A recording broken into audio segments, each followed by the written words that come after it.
Every day, I will be just standing there and something that we've made will go past me. Either on a bus, or it's on the television, or I'm in Times Square and it's up on the screen or something.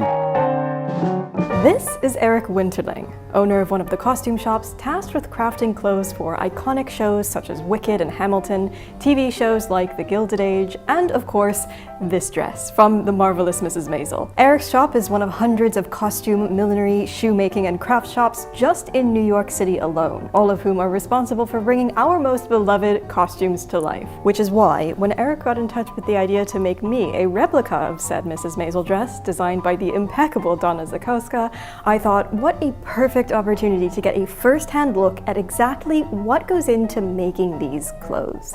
This video is part of a wider project initiated by the Costume Industry Coalition, an organization of costume makers who came together to raise money to keep these costume shops afloat during ongoing theater shutdowns. Patterns for the dress you are about to see in this video, as well as the Hamilton Spencer jacket, are available to download if you would like to support the CIC and make a dress for yourself. The ad revenue from this video, as well as the sponsorship fee very kindly provided by NordVPN, will also go to benefit the CIC, but more on that in a bit. October 2021 found me back in my native New York and, consequently, back at Eric's shop for the first time since my past life as a theater costumier myself.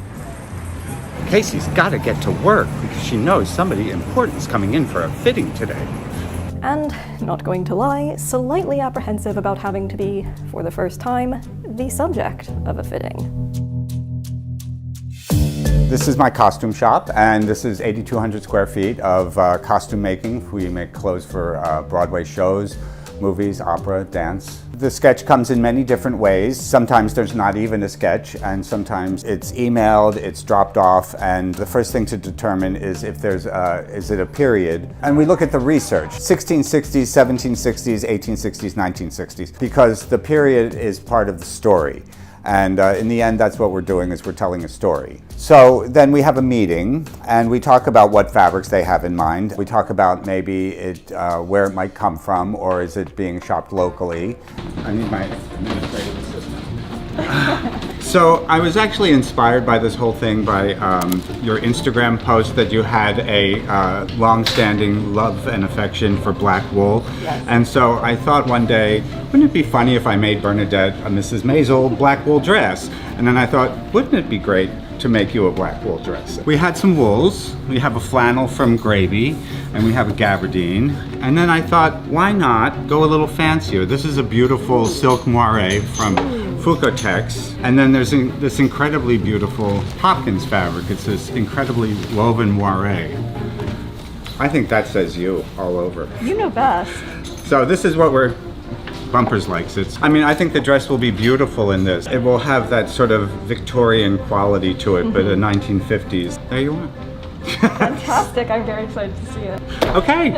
All right. All right, so we'll see you again on Friday. Yeah, so fantastic. Okay, let me get busy. We have a mock-up. We make a muslin, which is like a rough draft. So then we have a fitting with the muslin, and then we go and correct our patterns, and then cut it out of the real fabric, and then have another fitting, and then finish it and deliver it. It can be 4 weeks, it can be 6 weeks. It all depends on the rehearsal time of the show that we're working on and when they need it. And so we try to be very organized about how we do things, because we have a lot of different projects going on at the same time. Well, this looks great. I know, it's already the greatest dress. Right? We're going to take this in at the sides. Since Eric and his team already had worked to translate the original dress pattern into a range of sizes, the mock-up process was expedited, since we were able to choose a size roughly closest to my own measurements and go from there. Let me see, the ice dress for Elsa takes 200 hours. Almost every dress takes at least 40 hours, so that's a week. People say, oh, I can have a dress made overnight, and it's like, well, do you really want that dress? I mean, so, you know, there's usually some sort of mitigating circumstance that makes it possible to make it overnight. Like you already have the pattern, but if you're starting from scratch, you can't make an ice dress overnight. It's so weird to be on this side of the fitting. But it was important for me to make the dress for people who make costumes. Now I understand what it's like. It's toasty in there, right? The pockets that have... You are funny. And then what about the length? I think you want it like longer. Longest length that you can make. Right? That's what I thought. It could be 4 inches longer, right? It could be. It could come down to there if you wanted it. Would that ruin the 1950s look? It would. As much as I would love to make this into a Victorian gown. So let's just make it 2 inches longer. And with the mock-up sufficiently fit, Eric is now going to walk us through the pattern correction process. Humans are by no means universally sized, and the particular methods employed to correct for my own shape may or may not be applicable to your own fitting process, so I'll leave a link in the description box below for another video released by the CIC demonstrating pattern alterations made on 3 additionally shaped humans, if that is of use to you. so we're going to correct Bernadette's pattern here from her muslin fitting. And so as you can see, she has a side seam alteration. I'm going to move this over to here and then take it out of the skirt. And then I'm going to pick it up at the shoulder, bring the neckline in, and change this seam here. I'm also going to shorten the waist length just a little bit at the side seam. I've marked out on the pattern the seam line, the 5/8. I've done that in pencil. And then I've marked the alteration in red. And then what I'm going to do is then measure from the red line 5/8 of an inch so I don't get confused. That's going to be my cut line. Here's the side seam alteration. So here you can see this is the pencil line, that's the 5/8 inch seam allowance that's built into the pattern. Then the red line is the alteration. And you can see that I don't really want to make it too tight under the arm. So I don't take the 3/8 of an inch out all the way up through. I take a scant 1/8 inch, and then now I'm going to go and remeasure my seam allowance, and then I'm going to cut this off. So this is this. So when it comes time to close in the neckline as we measure, so what I've done is I have taped all the pattern pieces together, and now I'm going to add 1.25 inches here from my seam line. I'm going to then bring this seam up here, and then I have to add the 5/8 of an inch seam allowance back. Here we have to add this piece onto here to make it come there, and then we have to add some seam allowance. This now fits exactly here. This fits here, and this fits here.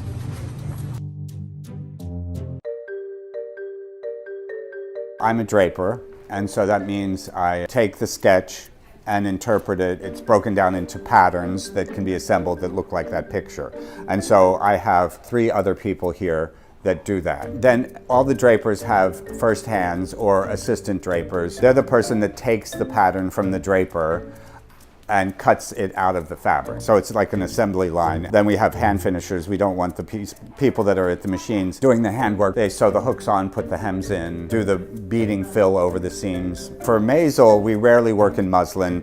We almost always cut in fabric. We rarely have a second fitting, but we deliver them, and they always figure out a time to try them on a couple days before each episode is shot to just check them. They do like a check fit. And sometimes there's little notes and they bring the dress back.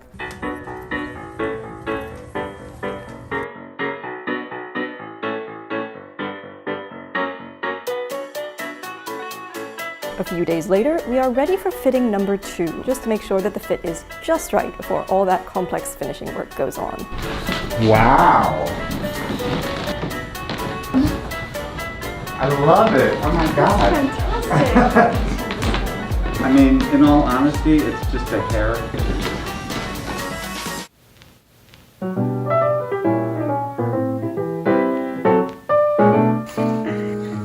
Here's your dress. I wanted to make sure to give it to you in person. Ah, it's beautiful. I love it. It looks great on you. So, spelled your name right and everything.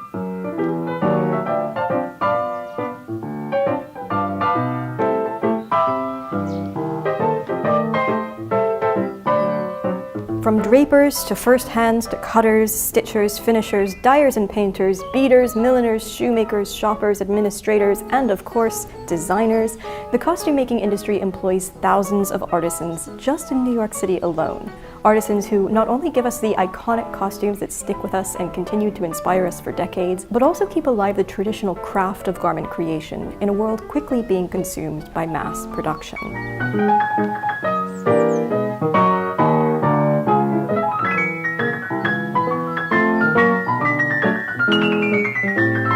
When you are doing costumes, you're telling a story. Why is this person wearing what she's wearing? I mean, it's a wonderful business. It's stressful. It's very rewarding. I always say, be sure it's as perfect as possible when you ship it, because you never know when it's going to end up on the side of a bus. And that's one of my favorite things about my job, is just that it's out there and that I feel like I'm making a difference and I'm making people's lives happy.